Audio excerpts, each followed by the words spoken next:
We're good. So we'll call to order at 3:32. Righty.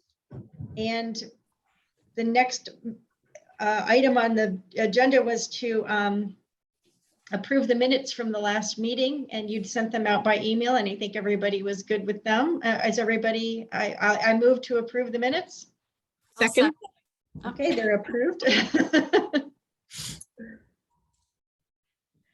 And then the next item, I think I might take them a bit out of order, because I was going to have us go through and talk about the action work that we've done, but let's do the Nature Conservancy thing first, since that's fresh.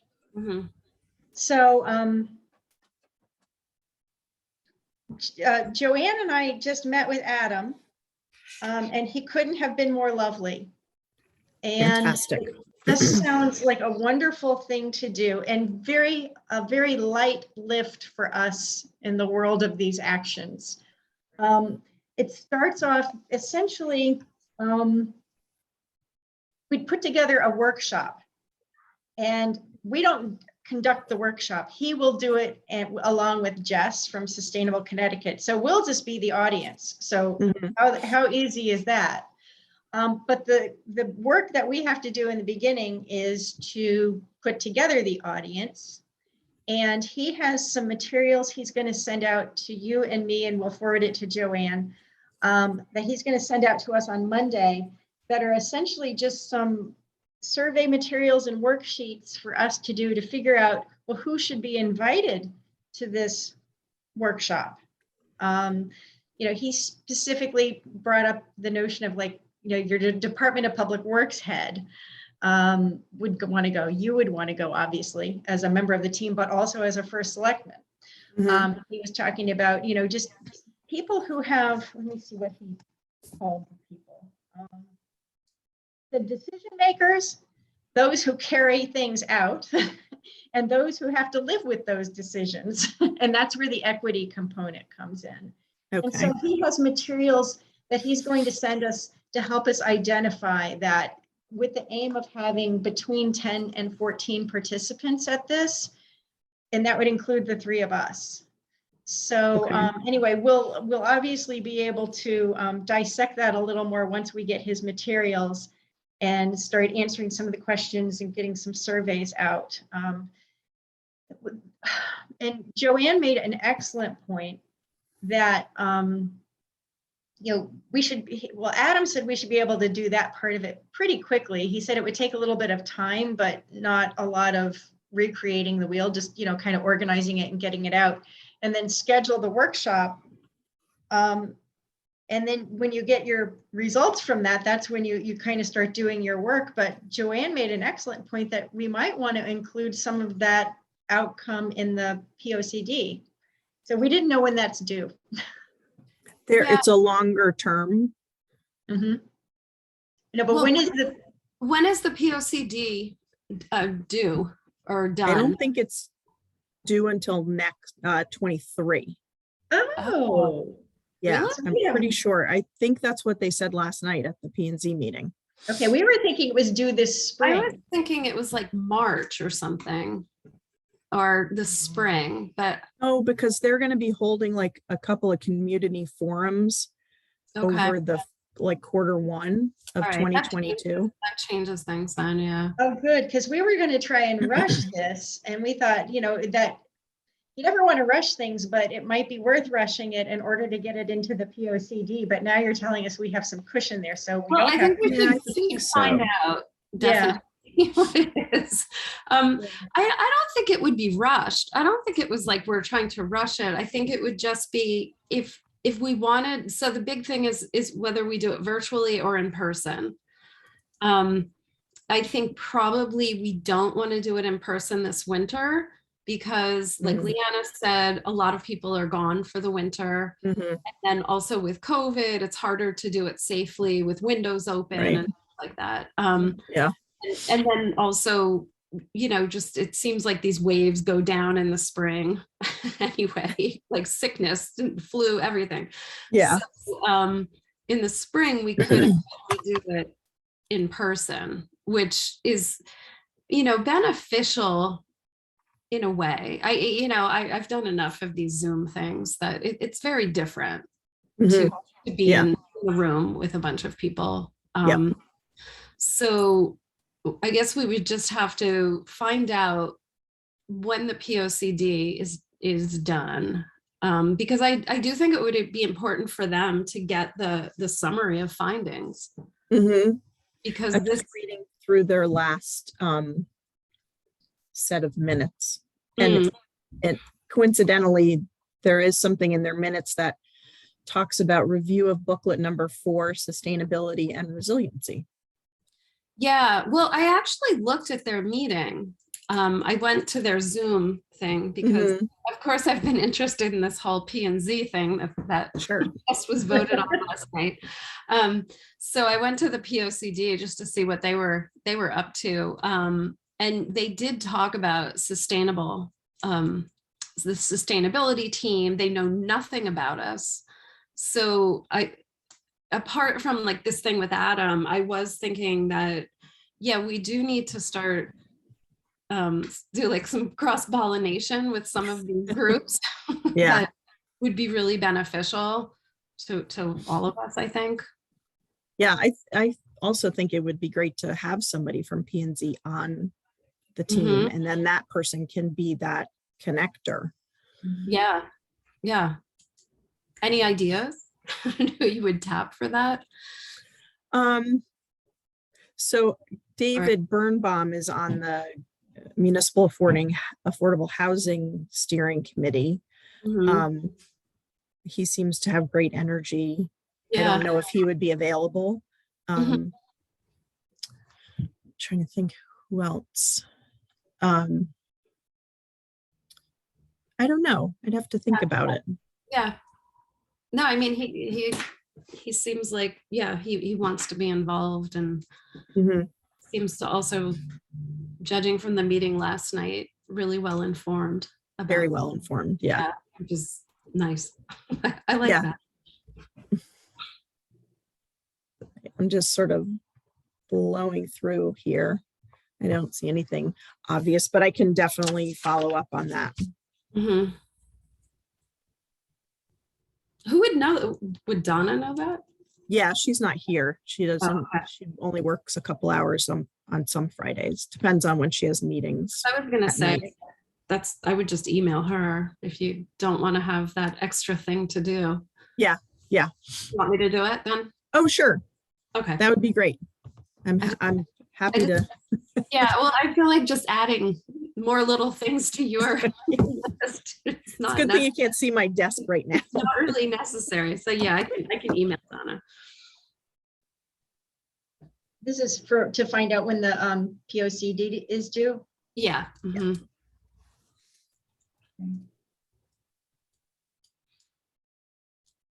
Jean, are you taking minutes? I was taking notes if you want me to. Yeah, that's fine. I just want to make sure somebody is.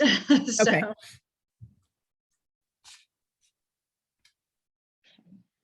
So anyway, we thought that Adam was wonderful, and it sounds like super organized, and for a team of 3, a lot of the work is at least we'd have to fill in some of the blanks, but the templates are all there, and we don't actually have to run the workshop ourselves. We will be participants. That's a good thing.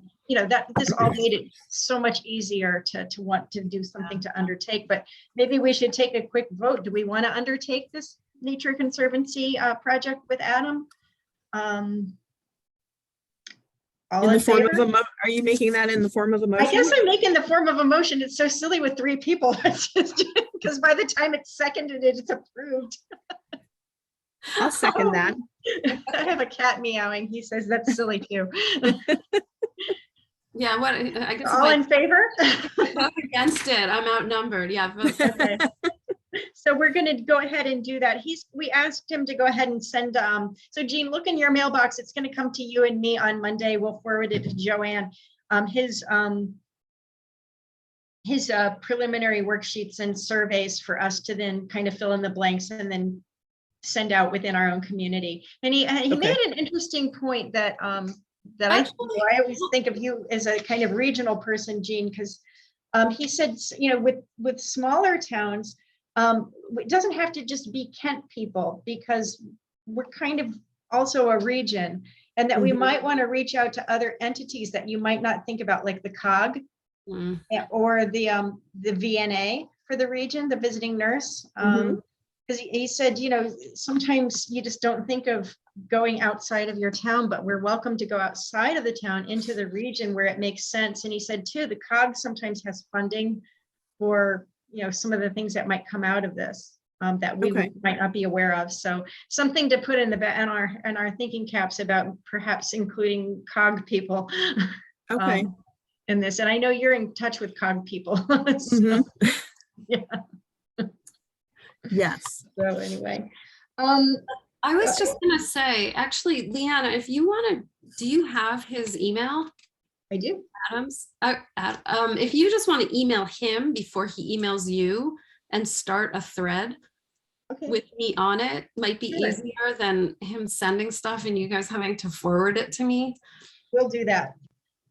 Thanks. Okay, the other thing I know he was saying, I think that we could all start thinking about was just involving people that you might not think of. Like it's easy to go to the commissions and say, all right, we're going to do those, but people who don't normally have a voice and just have a representative for different just groups of people who might not usually get a voice in this. So I think that's what, we have to start really digging a little deeper before we start doing this with that.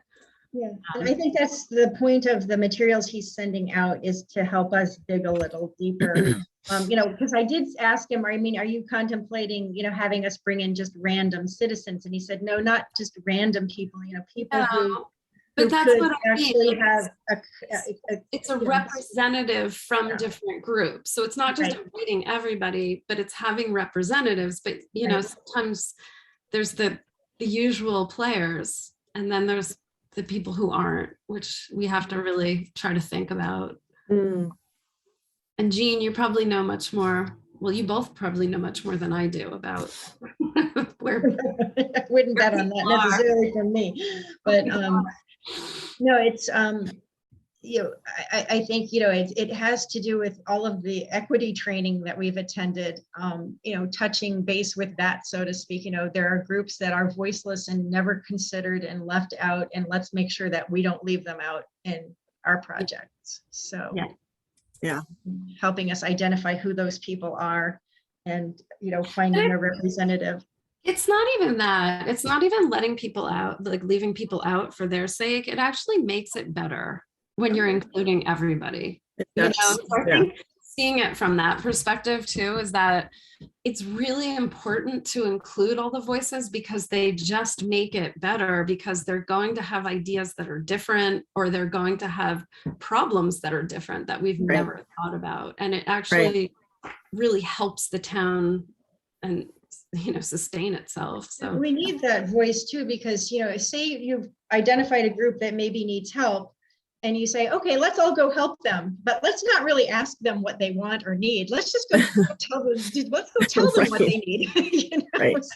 So, we need that representative voicing. This is what we really need, as opposed to what we may think they need. So that's But speaking of all the equity training, I know Jean and I did the workshops. Joanne, you've done them, or you're doing them? Okay. No, I finished. Okay, so the three of us have done them. Jean, we need to find a department head to do these equity workshops, or we're never going to get those points. And we need, I don't know who that person might be, but I'm hoping, we can figure that out. Yeah. Is there, well, I don't know. I'm just trying to think.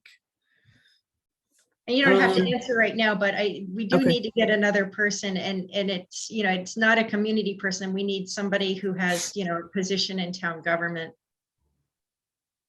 to do that. You have to be the head of a department, or it can be any. Well, it was, I don't know how flexible they are, but the wording talks about, somebody, not just, like the lowest level person, but somebody with some gravitas within town government. No. Like, and one of the things they specifically mentioned was like a department head.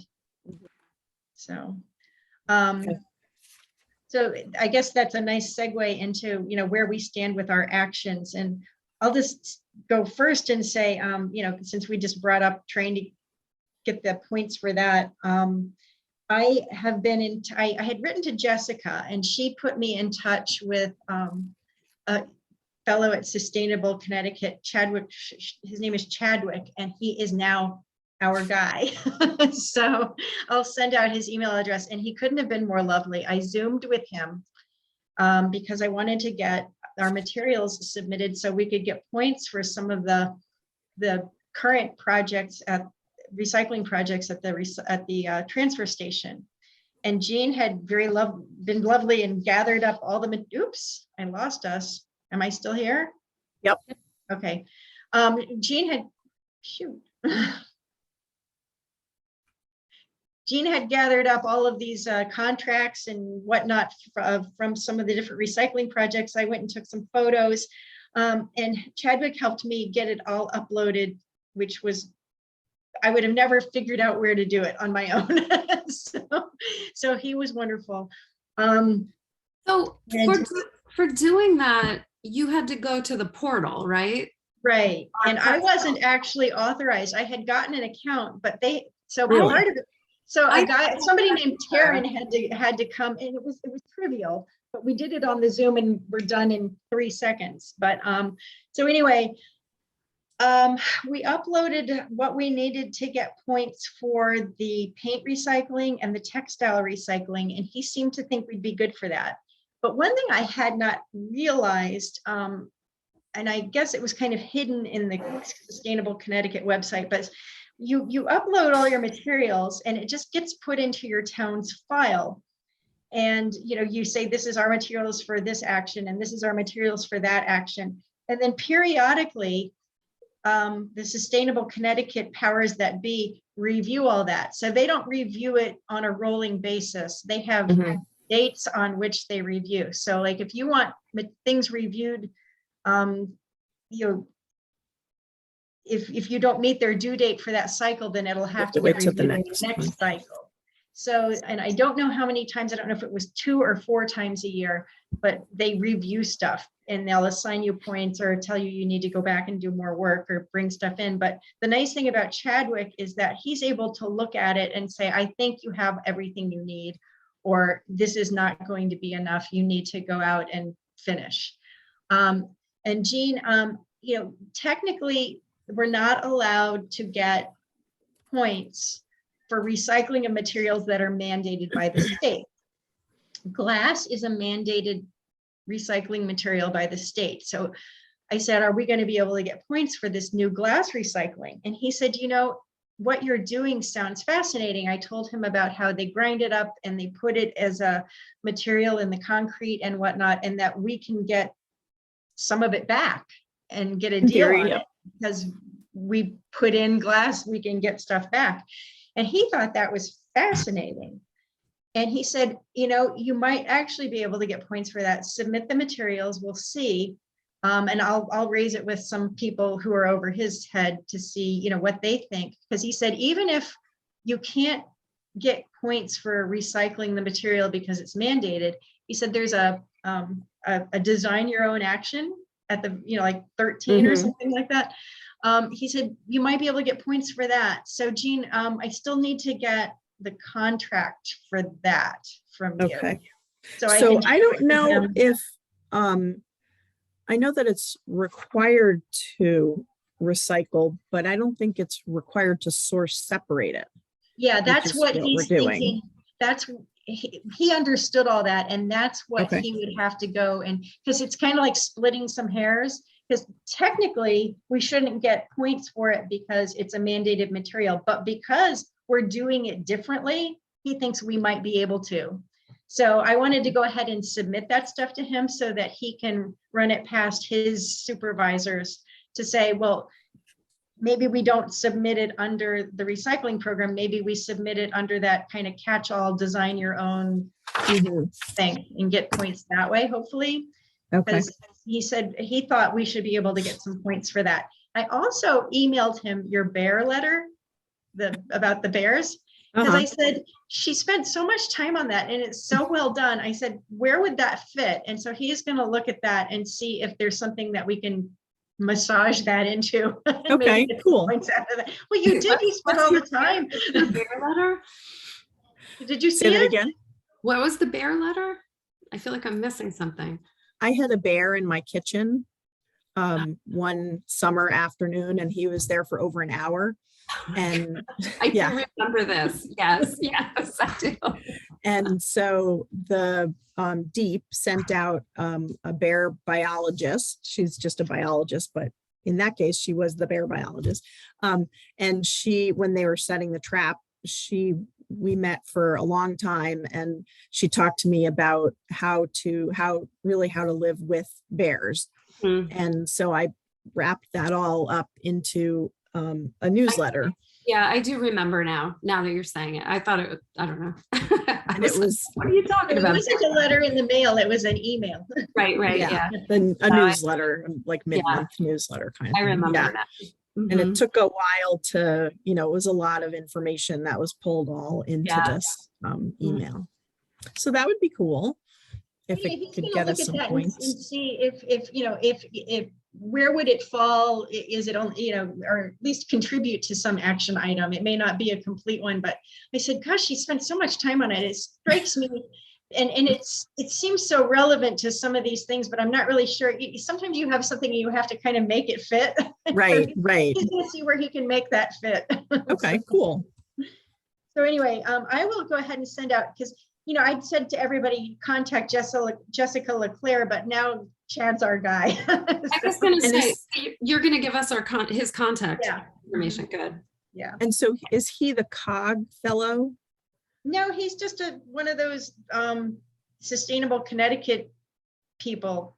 I thought that each COG had been assigned. I don't know the answer to that, but Jessica when I contacted Jessica about, trying to get all of this stuff uploaded, she somehow referred me, she sent me off to him, and he contacted me, and we had a Zoom, and he couldn't be nicer. Lovely young man.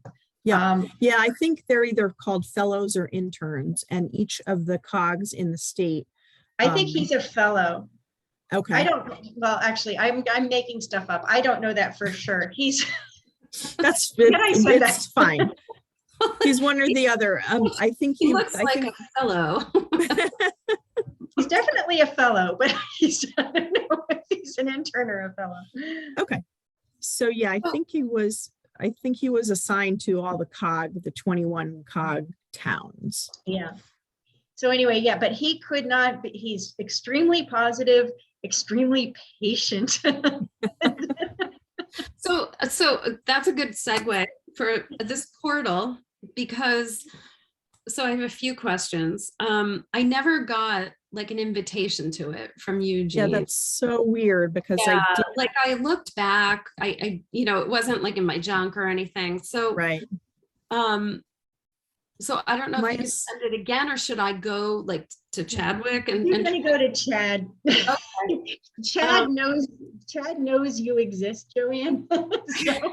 so I will send Chad an email and copy you on it, saying that we need to get a similar exercise that he did with me with you to get you signed up and show you how to sign in. And believe me though, even just when you try to upload stuff, I wouldn't, I just did this last week, and I wouldn't want to have to do it again tomorrow, because I would need his help again. It is not easy. I love Sustainable Connecticut, but that interface is not user friendly. Yeah. So the other question I have is that, the inventory that I did, I also never talked to Parks and Rec because she left. Right. Miranda, I think her name is. I tried to get in touch with her, and then when I spoke to you, you were like, "Oh no, that's like her last day."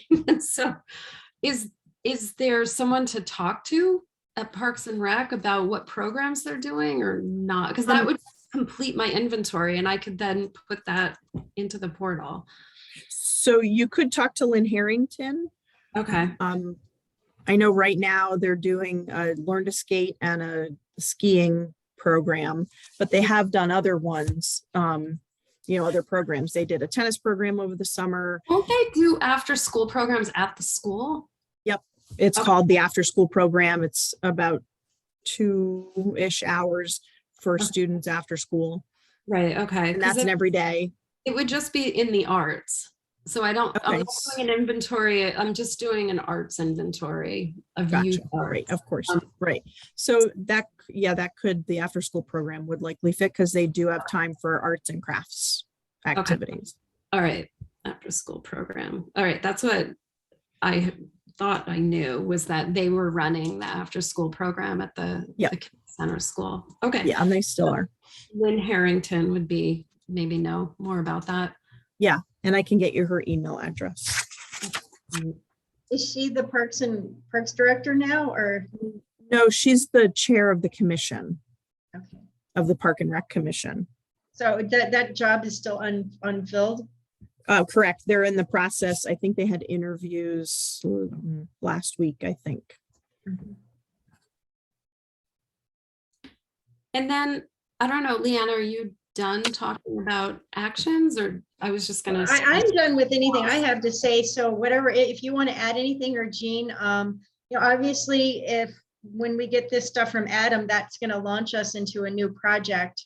I'll still pursue the bears and the glass recycling if we can find some kind of a contract about that. Jean, I don't know who would. Somebody's got to have that somewhere, but I'll email Jen Heaton again and ask her. Yeah. And aside from that, I guess I was just going to bring up like a little bit of my issue with pursuing what I'm pursuing, which is just that I feel like I'm reluctant to go out and get too many people involved, because I feel like I don't have a real objective in mind. And so, I'm used to, like, when I plan things, I usually do backwards planning, which, when I write a lot of curriculum and stuff, you have the objective. This is where you want to go. Mm-hmm. And, so then you're going to do this to get there. And I'm just feeling with like some of these actions that it's just sort of like, I don't want to get real, I don't want to go out and reach out to people and say, let's get involved and do this, and then really not have anything for them to be involved in, because then you sort of lose momentum. And so I was, why am I feeling so reluctant about this? And I kind of realized that's it, that I feel like we need just, after talking to Adam, it was like, okay, this is the objective. This is what we have to do. It gives us like some kind of focus. Mm-hmm.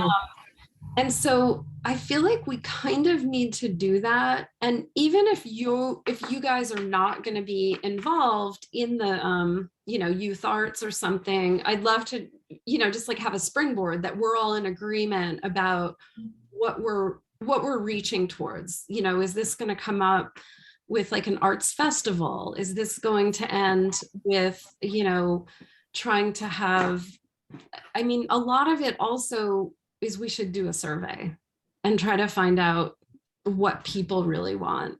I guess that was another thing that I came back to. It was like, none of this is on a timetable, and it has to do, since you're going to be the laboring oar on it, it has to be something you're comfortable with.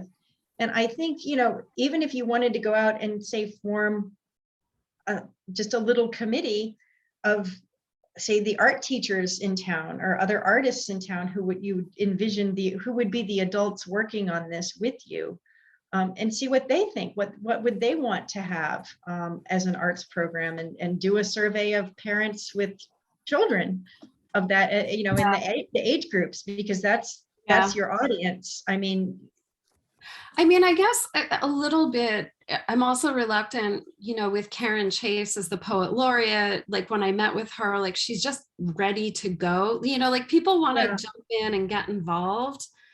And I feel like it kind of lost momentum with that, in that she's like, oh, okay, you know, she was really envisioning something for the spring, but now there's not time to put it together. And so I really want to avoid that, Mhm. getting, you know, just getting people together and wasting their time towards something that we're not really going towards, or that we're not really sure what it is.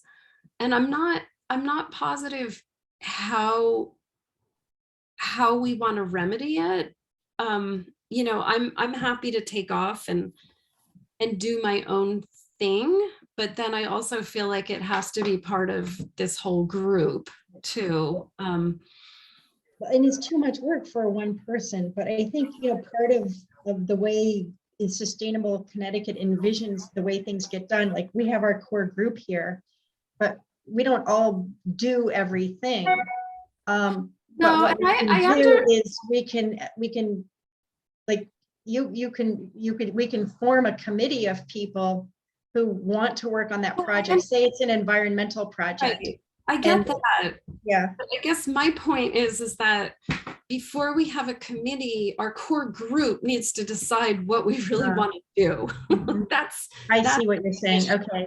I understand that. Yeah. And I'm happy to go form a committee and run a committee, but I can't, you know, like, I feel like I spoke to Karen Chase, and then it was like, well, then we need a resolution and we don't want to start yet.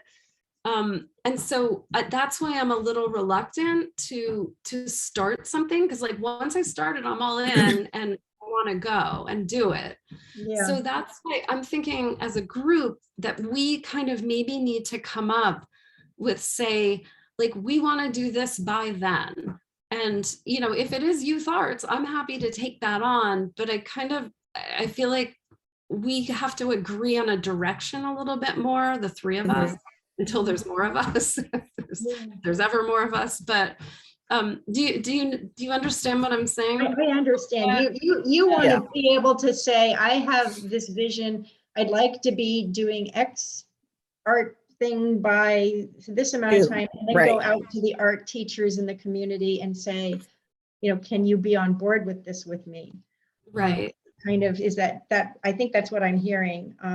And that you would like us to help you figure out what that vision is, so that you can then go out to the community at large and yeah, or just, you yeah. know, that I'm not just doing this on my own, and I come back and say, oh, I've planned a whole arts festival, and then it turns out that, you know, that can't happen because of this, or, you know, that can't happen because of this. And, you know, it, like, we don't want to just spin our wheels here. We actually want to get stuff moving forward. I'm looking back at the list of action items. So I'm trying to relate back, you know, directly back to that, because that's sort of where we have to go back to that no matter what. Right. Yeah. So how do we build something that you can take and run with? Joanne, have you, if you go down to the bottom of each action, they have a section called success stories.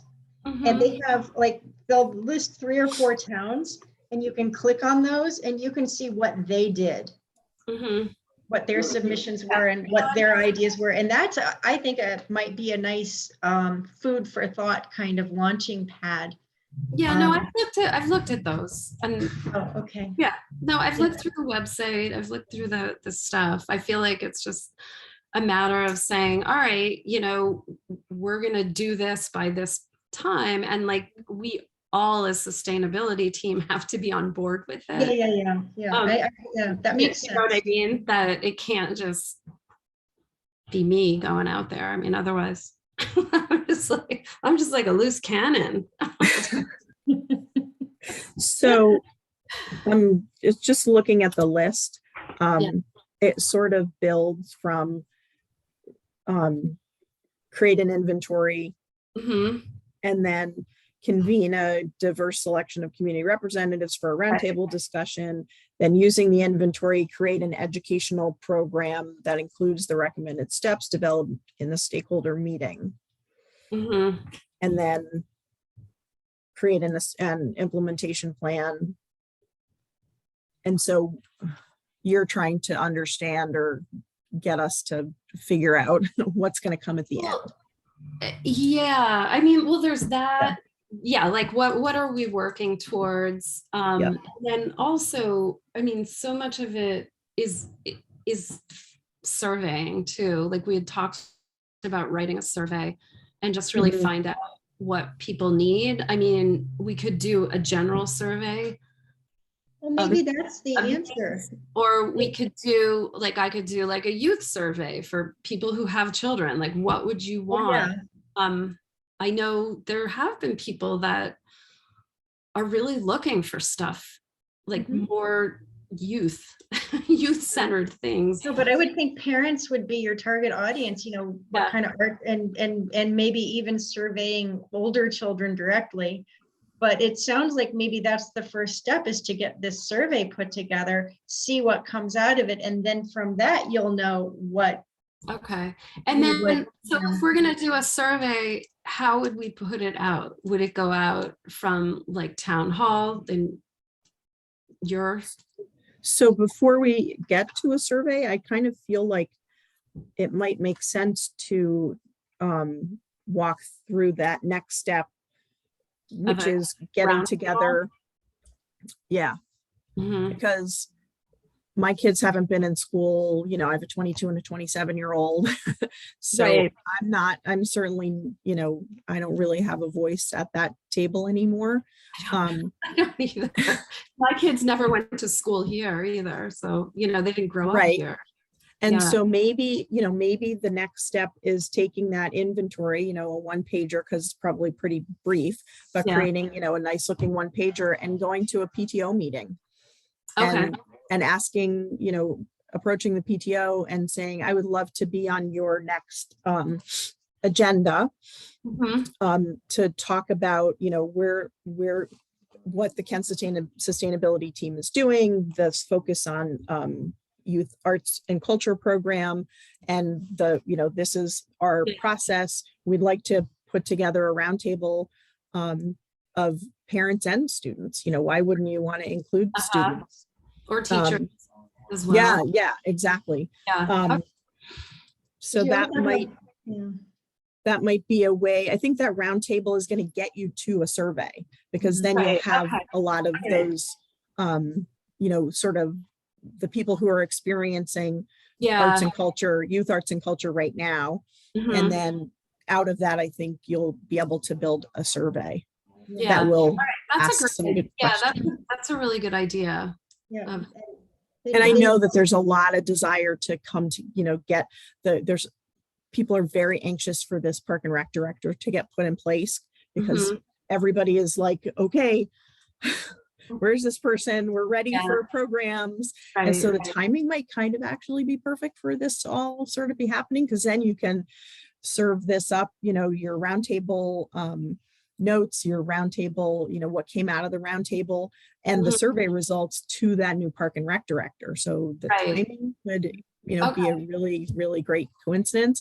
And we have SurveyMonkey here at town government. I've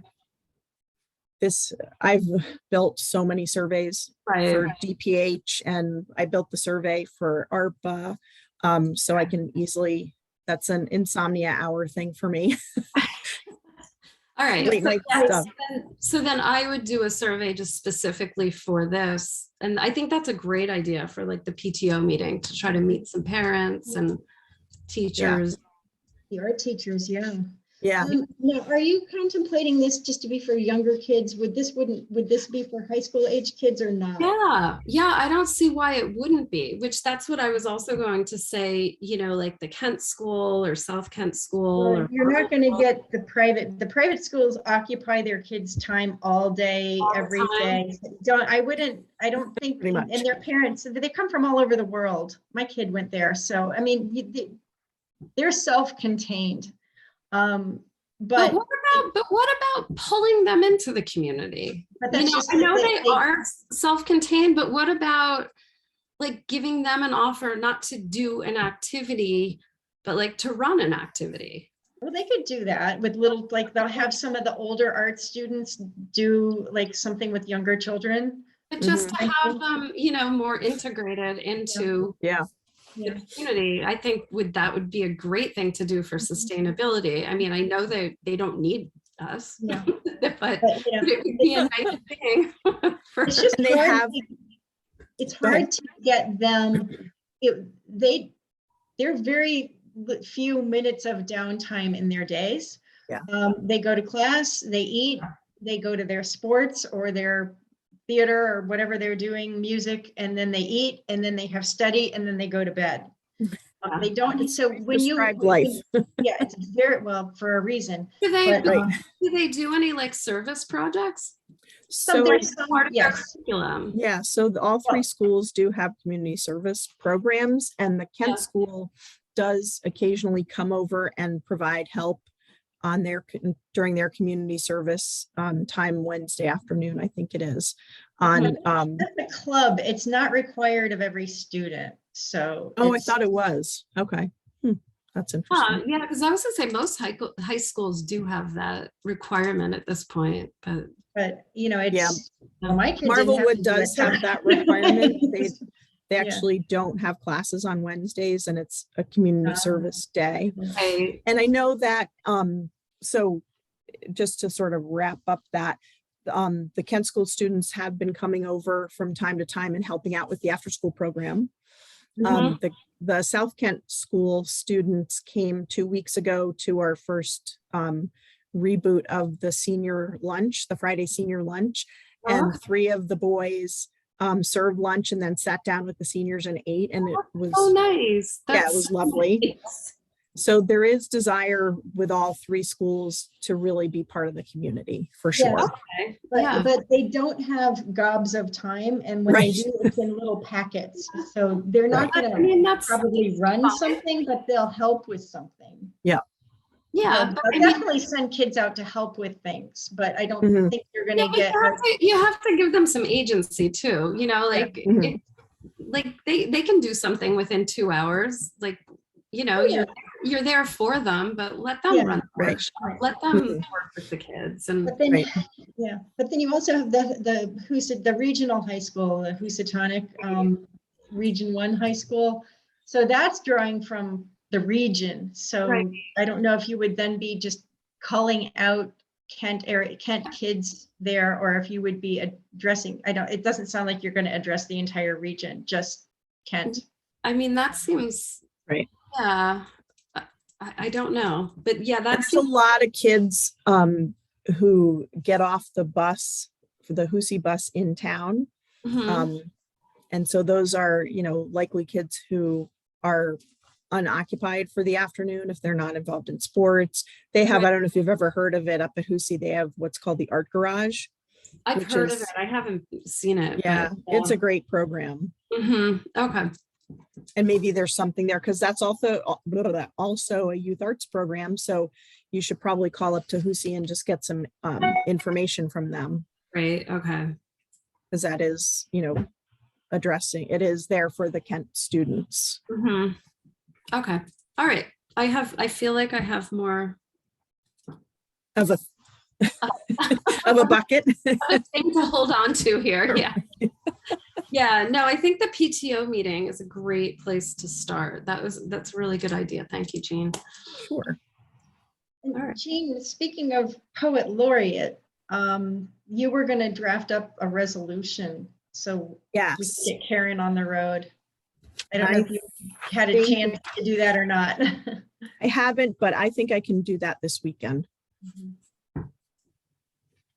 And it's a regular meeting on Tuesday, so I can add to the agenda. Okay. And Or do you want us to see the resolution first? I'm gonna take it from the Connecticut Poet Laureates, but Okay. I'll certainly send out a draft. Unless you think I should wait until January and then we have a time to, maybe that makes sense, because we could meet before the January meeting, January Board of Selectmen meeting, and we can have a nice firm draft and a nice, have a discussion about it. Mhm. Instead of me trying to rush through it. I think it probably just makes more sense. Now, when you pass that resolution, is that something Karen would want to be present for? Yeah, So I make sure she can attend too, because Yep. that's a very big thing for her. And Yeah. yeah. and I think it's a sort of a big thing culturally for our town, having not had one before. Yeah. Do you know, Maybe you have a poem for the day. So, right, that would be cool. Yeah. Do you know, oh, I got, sorry, I'm having a back spasm. Oh. Ouch. I'm gonna just stoop here. Do you know if there's anything in the task action items list that would support a town historian? There's something, I believe, in the Connecticut General Statutes. There's, lots of other towns who have town historians. I think it would be valuable to have one for our town because, obviously the history of our town is extremely important, and we have the Historical Society. Just a thought, since we're on that, let's see how this works. Since we're on that in there, but thread. we can always, if it's not obvious, we can always ask Chad and he'll tell you where we can massage that into something. Because Okay. he's very good at that. So, but we'll look at the actions and see. I don't know off the top of my head, but I know there's stuff about preserving the history of your town. I don't know if it specifically addresses an actual historian, or if they're just talking about the things that a historical society would do. Okay. It just came to my mind when we were talking about Right, the poet laureate. So we'll plan to do the poet laureate at our January meeting. The selectmen's meeting.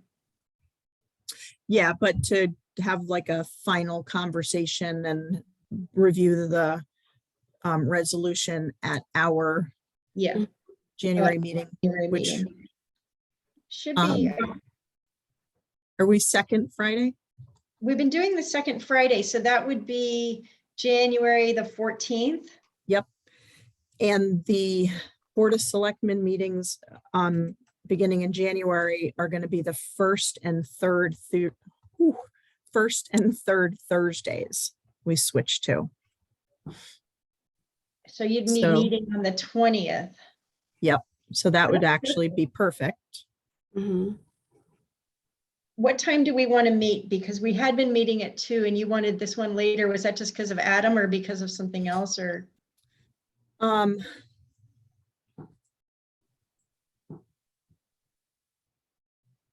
I think it was because of Adam.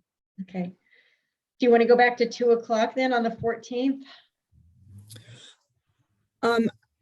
I could. It does back me up a little bit to the senior lunches. Okay, so what time works better for you? This time 3:30 works. Yeah, like the dust settles. Okay. Around 3:30 usually. I'm gonna probably jinx myself saying that, So but 3:30 on the 14th. Does that work for you, Joanne? Yeah. Mm-hmm. Okay, so we'll plan for that then. Okay. I may need a little help with these minutes because I've been sort of going back and forth. Yeah. It's tough to, Yeah. Talk and write. Yeah. So do you want to switch them to 3:30 altogether? Fine. Good night. Are we good to? Okay. Yeah. Sorry, I was waving goodbye. Oh, we were voting. I had to mute myself for a minute because my dog was barking.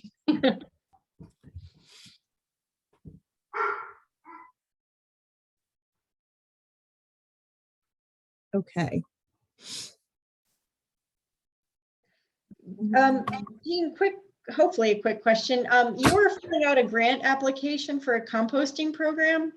Yeah, that was going, we were going to be part of the regional one. I'm not sure where Jen ended up on that. Jen Heaton Jones. I have to follow up with her.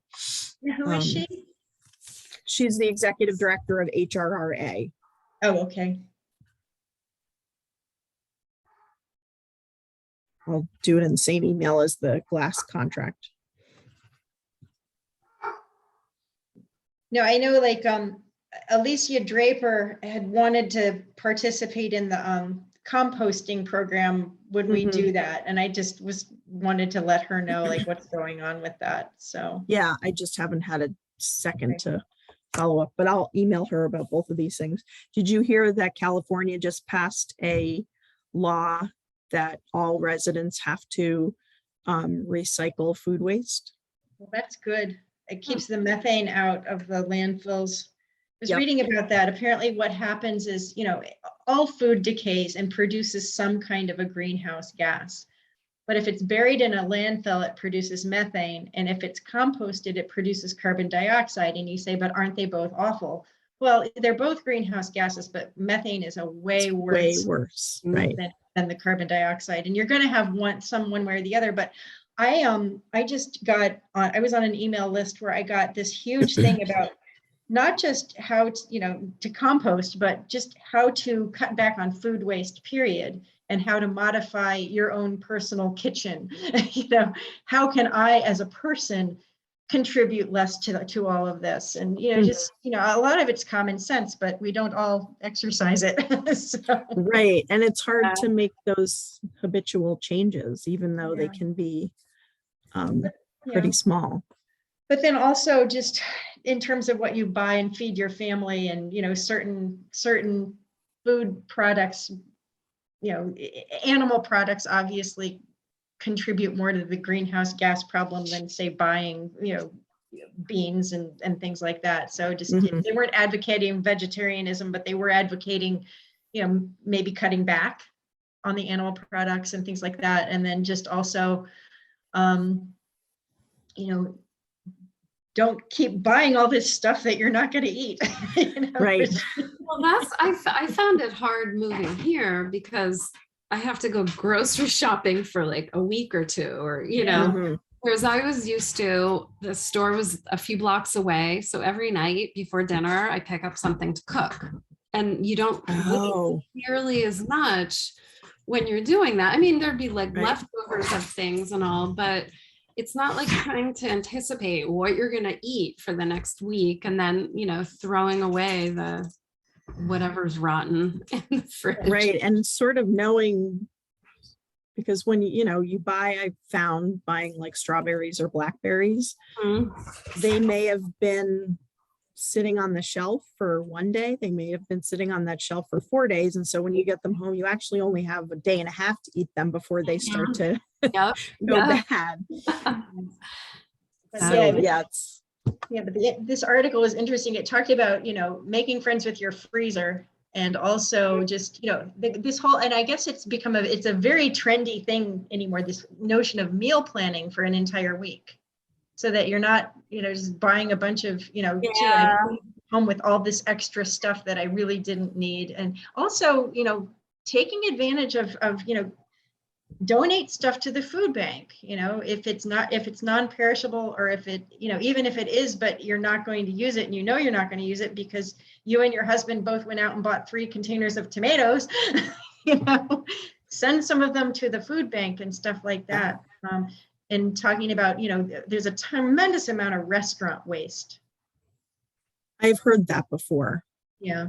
And they don't like to donate because they're afraid they're going to get sued. Liable, right. And so they're trying to modify the laws, but even then they still they don't want to do it. They don't want to get sued. And sure. I get it. I'm a lawyer. I get it.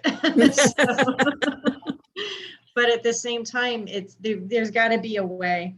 So, because huge amounts of restaurant waste. Yeah.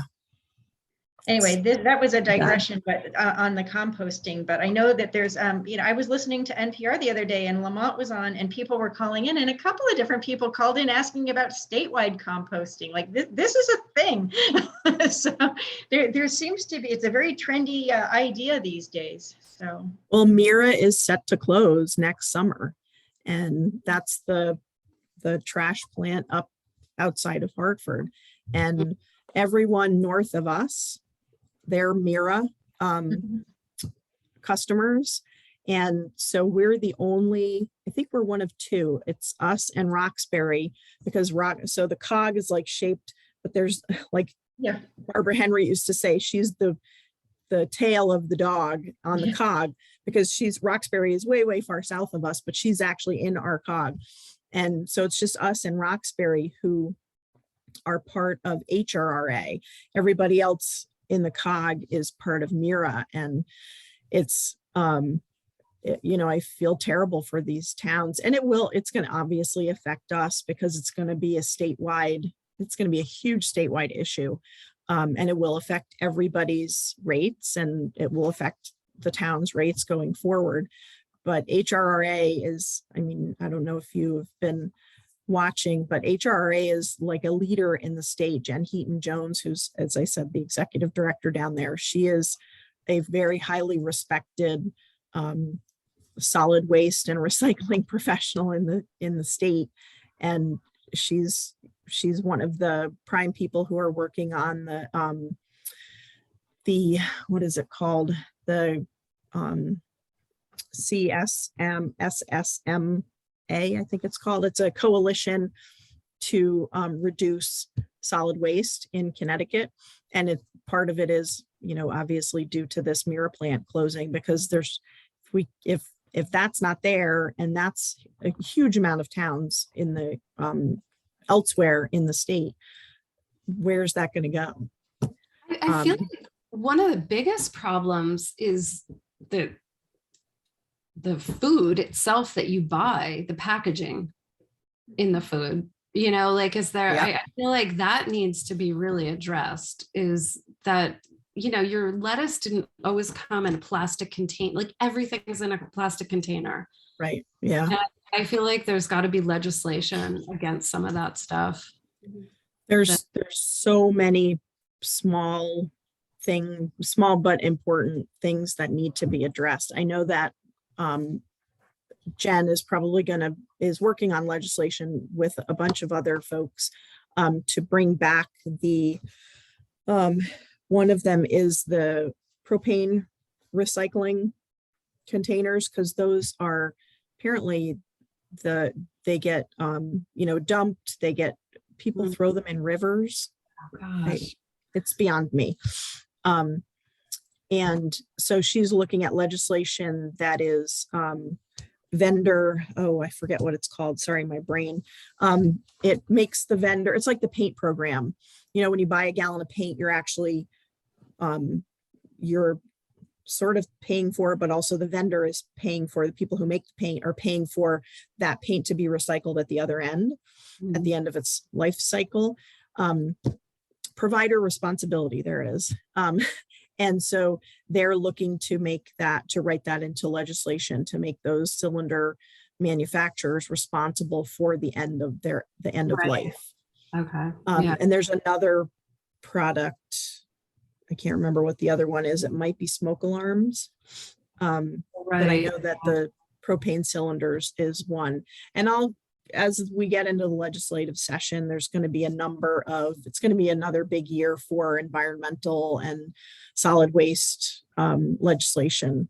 And I thought it was really interesting because they started to take away, plastic bags, and a lot of the stuff for produce is recyclable now. The plastic bags, will biodegrade. That it just seems more and more stuff is put in the hard plastic. Like everything's in hard plastic now. Yeah, get away from it. Yeah, it's very fascinating, the whole process of recycling. There's a bunch of YouTube videos, and a while ago, a bunch of folks went down to the garbage to energy plant that we use in Bridgeport. It used to be called Wheelabrator, but it's called something else now. And just the hands-on processing that has to get done with recycling it's amazing how, you think, I throw my cardboard and everything into the single stream and it's fine. And because there's so much contamination, it turns out that often a lot of that can't get recycled. Because, my own kids are, often pushing back, like, why do I have to wash out this container in order to recycle it? And trying to explain to them, once it's contaminated, it can't be recycled. Is tough, because I think you know, as a society have tried to make it easier for people to recycle with single stream. And yes, that was a big advancement in getting the buy-in, but now there's so much contamination that we're actually going to get away from that. And we've already started that with the glass recycling, you know, taking that out. That's a big problem because the glass breaks and it contaminates the cardboard, and that's that. Right. There was an article, I don't know if it was last month or the month before, in Consumer Reports, a huge thing they did on recycling. And they said, you know, a lot of the recycling is driven by the actual manufacturers. They want us to feel good about buying, you know, that lettuce in that clamshell, because then we can recycle it. But the dirty little secret, a very dirty little secret, is that something like only 8% of recyclable stuff actually gets, you know, you put it in the bin and you think it's getting recycled, and it may not be. Right. And I don't know what happens to ours specifically, but nationwide, they said only 8% of the stuff that people throw in the recycling bin actually gets recycled. Yeah. That's a pretty sorry comment. And the part of the problem too is they don't have uses for a lot of it. I mean, the aluminum they do, but you know, a lot of the plastics and stuff, you know. Right. And the contamination, once it's contaminated, you can't recycle it into something usable because it's contaminated. And then you get frustrated thinking, well, am I wasting a ton of water and hot water on top of it? Right. To rinse this stuff out, is it going to get recycled or not? You know, what am I washing garbage? You know? Right. Yeah, it's a rabbit hole for sure. It is. The transfer station, they're on it when you're putting stuff in recycle. Yeah. I mean, they are like, you know, nope, that goes there. No, I think we do a pretty good job, but I get, you know, like nationwide, I get it. You know, I'm down at my mom's house in Florida visiting, and I'm dealing with the recycling and things down there. And I think I just saw how they dealt with it. I can't imagine that's getting recycled. I don't know. So, you know, although they did have a big facility there, and it was kind of a lovely program, like homeless people could get day jobs at the recycling plant, just sorting the recycling. Oh, really? That's cool. Yeah. Because I volunteered at one of those homeless shelter type places, and a lot of them would go off. The recycling people would come and say, we need 10 people to come and sort stuff. And they were eager to do it because, you know, a lot of them were in situations where maybe they couldn't hold a full-time job, but that little bit helped. Right. Yeah. So anyway, does anybody have anything more on actions? Jean, just as far as the 11.1 design and implement an affordable housing plan, that committee is moving forward. We met Wednesday night. We'll be doing a couple of community forums probably early next year. The plan is due June 30th. Where our consultant, Jocelyn Eyre, is leaving the COG, but she's actually going to a similar, she's going to be working in the economic development and affordable housing sphere. And she has agreed to continue on with the towns that she was doing the plans for. So there won't be a hiccup there, which is going to be a good thing. No, and we're going to put out a survey probably, I want to say, in the next few weeks on affordable housing. So that will go out. So there's going to, you know, there's sort of this steady flow of community engagement surveys because the ARPA survey, hopefully you took the ARPA survey, and that's out right now, and that'll be out for a few more weeks now. And then by then there'll be the affordable housing one. And so we'll pull that data and hold a couple of community forums, and then the plan will start to get fleshed out. So that's moving forward. Are there plans for more affordable housing to be built right now? Kent Affordable Housing is in the process of looking at a piece of land. I'm not sure which piece of land. Do you have any visibility on that, Lee? And I know that you. I know that they were looking at that building off the. Oh, that's right. Is that what you're talking about? Yeah. Now that you said that, the old both of you, a long time ago, it used to be called Zeppa Pottery. And it's the, you obviously can't see where I'm pointing. If you drive, if you're at the Chinese restaurant, Shanghai is sort of on your left, and you kept going. Okay. And there's another, you pass the Kent Hair Studio, Right. and then Star Dance. And then at the end of that loop, there's a largish building, and that's the building that they had been looking at. I don't know, probably next month's P&Z. We'll talk about that. I know that there are, it's complicated by the fact that it's kind of in a commercial area and you're turning it residential and all of that. So there's a lot, it's not, there's more to it than just a standard buy a piece of property, build a house thing. But I know that they were working on that. I don't know what they're doing. I don't know where that stands. I have no idea.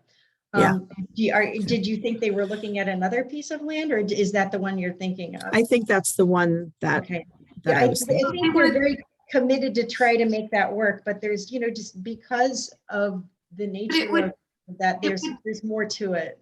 It would turn that building into housing, or take down the building and build housing? I think the idea is to convert that building into housing.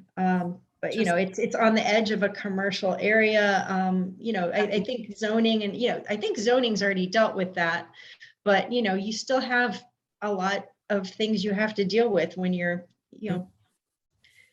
kind of carving out residential out of commercial. So no, that's a little tricky. But the idea is to take that building and then turn it into some number of apartments, of affordable apartments. Which, it's an area that could be very intriguing and attractive to some people. And, it's not going to be for everybody, but the idea is that it could be some really nice, affordable housing that offers a lot of conveniences. Yeah, absolutely. And it wouldn't be an empty building. Well, it's been empty for, it hasn't really been a long time. I think, people have used it more for storage and things like that than any Yeah. kind of commercial, certainly not retail or anything. So. That's what there just seems to be some issues with empty storefronts that, it'd be nice to. I think, the pandemic doesn't help. And then, I guess a lot of companies are even deciding if they're going to have offices anymore, or if people are just going to work from home. That's a big savings if you can do it. So. Yeah. I just read somewhere that some company just announced they're not going back. They're staying remote until 2023. I think for all of next year. Yeah, I think it's a bunch of the tech companies are doing that, I think. Yeah, it actually might have been one of them. Could it have been Amazon or something? So it's probably like Amazon, Google, Apple. I was gonna say Google has been kind of, because I remember there was a big thing about, well, if they're working remotely and they're not living in California and they're living in, the Kansas, do we pay them the same as the people who are living in California, because the cost of living is dramatically lower, right? And they're just working remotely. Yeah, that's my husband's job too. It's his home base is California, so he's getting the California salary, even though he's working remotely.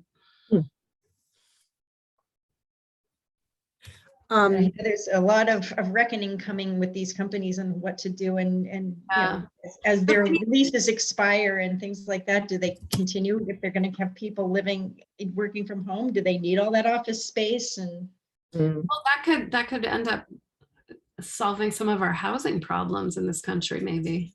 If you can take empty offices and make them into places where people can live.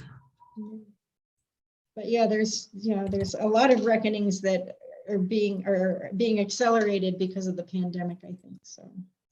Well, I think for Kent too, it'll be interesting, this work from home. I feel like people are still they're pushing it. Companies kind of want them back. Everyone's a little bit still in limbo, a little bit, but if it really does go where, a lot of people can work from home, I think that would make a difference for up here, of people being here full time. Yeah. And, this new development that's going in across the street from me. Is that happening? Yeah. Mhm. But hopefully those people will be full-time. Maybe they can be like young people working in tech or Kids, whatever. young people with kids who want to do art. Well, actually, one thing before we go, I looked at what was it called? It's the Kent Equity Data. And it was, I think it was on the sustainability site. And one of our things is just loss of children. Like we've really lost a lot of children over the years.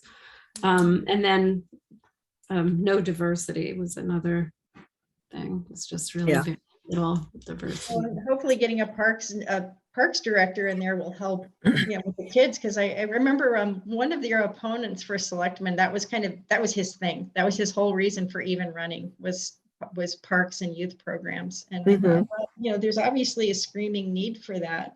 Yeah. So, my kid is in college, so we didn't live here when he was little, so I don't really know what's there and what's missing, but it sounds like people want more for children, and if we're going to attract people and keep them here, we have to have something for their children other than just pick. They need structure. So yeah. So that'll be interesting. Jean, are we still having an influx of people, or is that settled down? It's settled down. I don't see I don't pay hugely close attention to the real estate numbers, but I haven't heard as much talk about houses, moving super, super quickly, and a lot of them kind of I thing. just talked to a realtor today for a friend of mine who's interested in renting or buying up here. And she just said there's just nothing right now. Yeah. The inventory is very low. It's really low. And, she was just like, hopefully after the new year in the spring, things will come on. There were a few rentals because they were interested in renting too, but not many, and not much diversity in the rentals as far as like most of them are big, Right. for them. They don't really need like a house on the lake that's $6,000 a month. I just thought at our last affordable housing plan meeting, Jocelyn, the consultant, shared a report on housing. And it would definitely be interesting for reviewing. I can send it to you both. Yeah.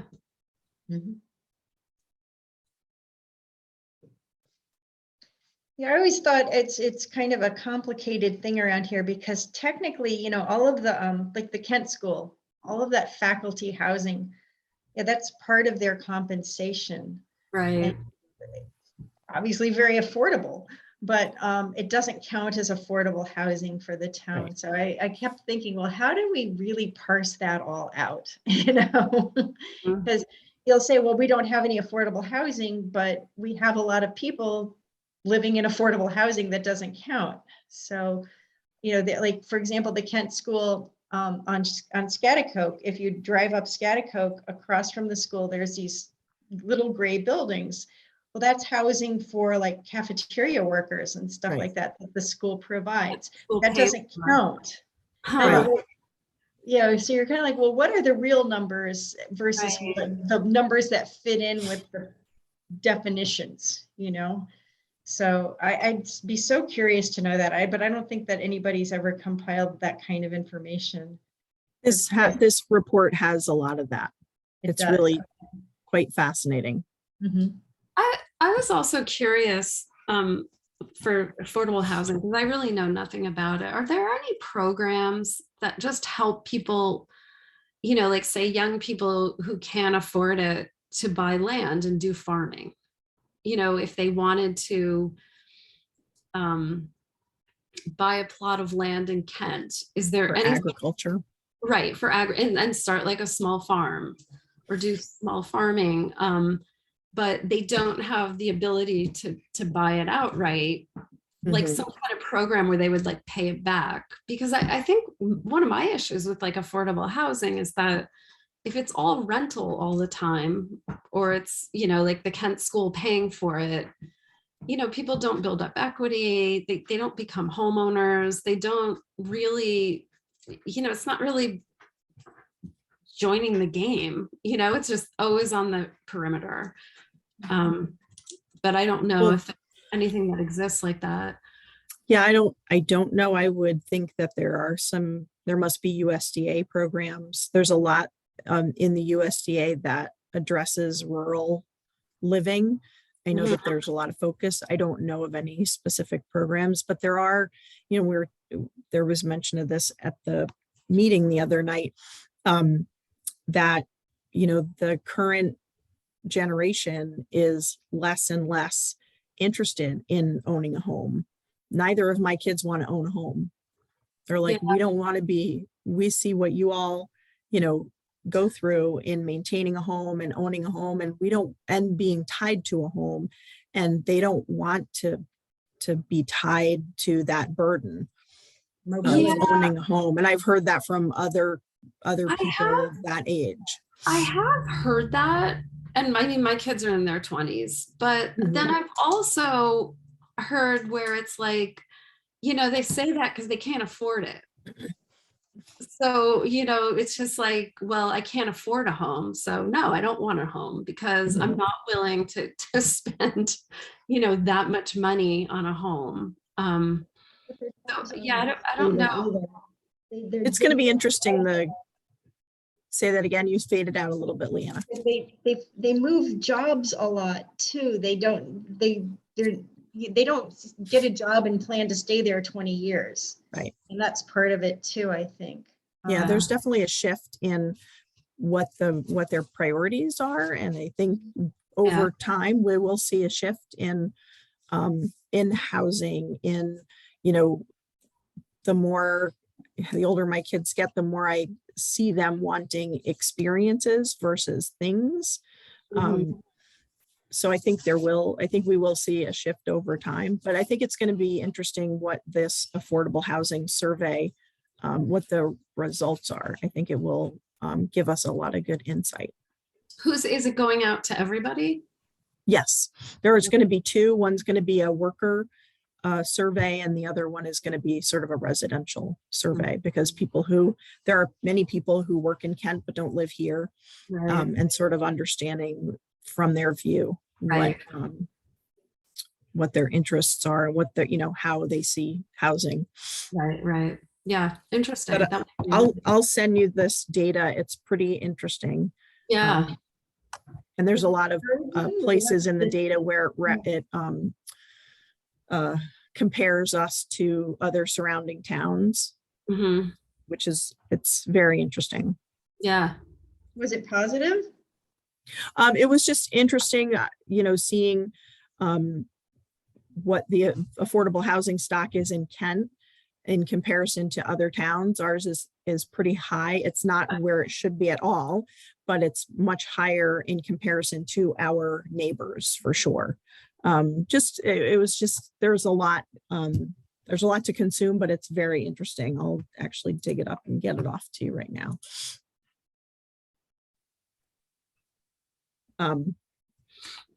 But we should probably wrap up. Yeah. Is there anything? I'm just looking for our meeting. There it is, our agenda. So we're gonna, the Board of Selectmen is going to appoint, we're gonna appoint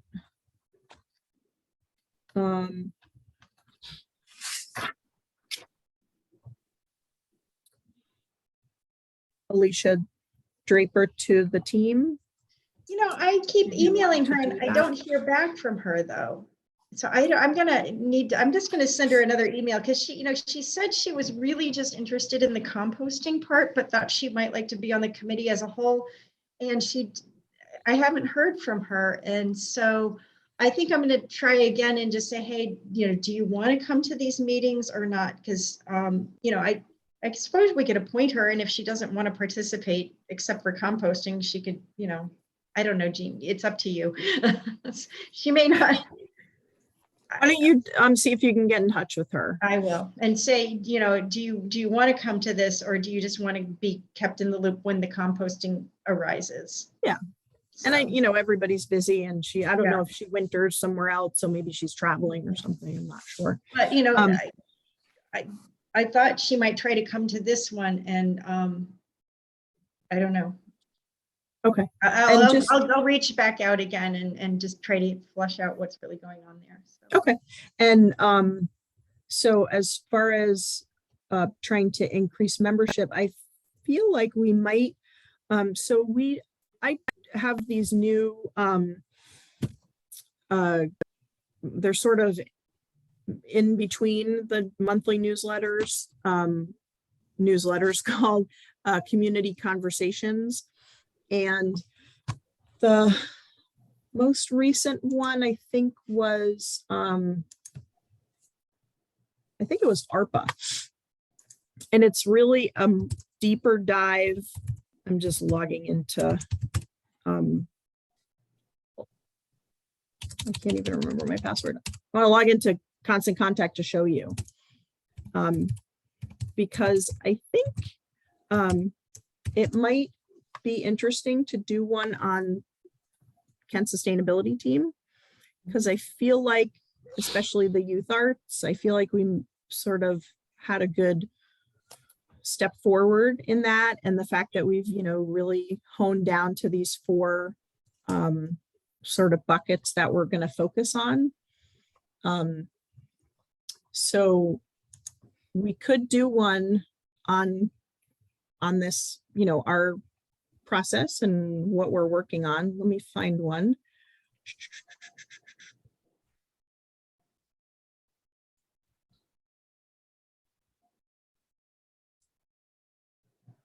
So the last one was called, strangely enough, Let's Talk Sustainability, but it was about the transfer station. Let me, there we go. I'm going to just share my screen.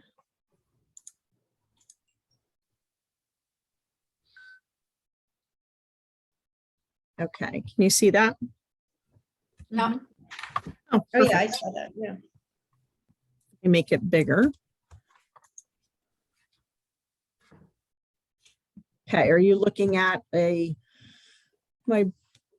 Google browser with Community Conversations, Let's Talk Sustainability, or Sustainable Materials Management? Yep. On your screen. So the look and feel is totally different from the newsletter, and it's a much deeper dive just on the single topic. So we could do, and I have someone who helps me, just organize the content and sort of lights a fire to keep me moving in the right direction. And we could do one of these about the team. And that would be a great way, I think, and we could spend some focused time on membership and, getting members to join. What do you think? Yeah, I think that's a good idea. Okay.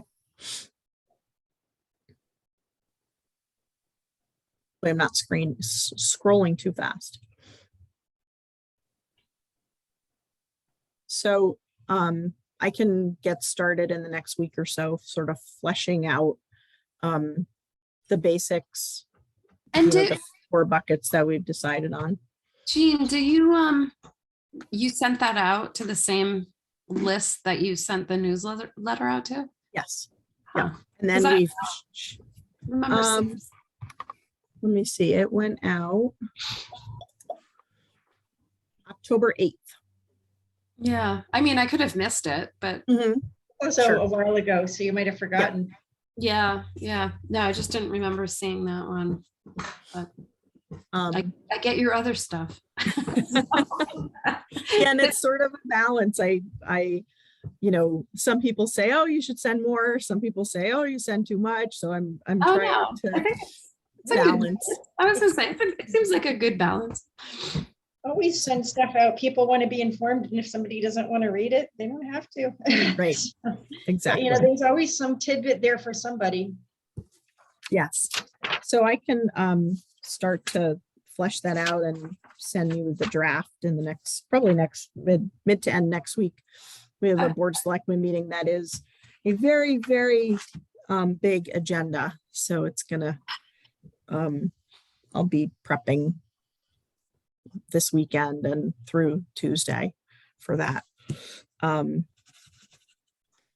that might be a good way to get people to understand what we do now that we have a little bit more fleshed out. Mhm. Cool. Katie. Madam Chair, So are we finished? Anybody have anything else? I think we've gotten through everything. Then let's adjourn. All right. 4:58. Fantastic. Yeah. Okay, everybody have a great weekend. Yeah. You too.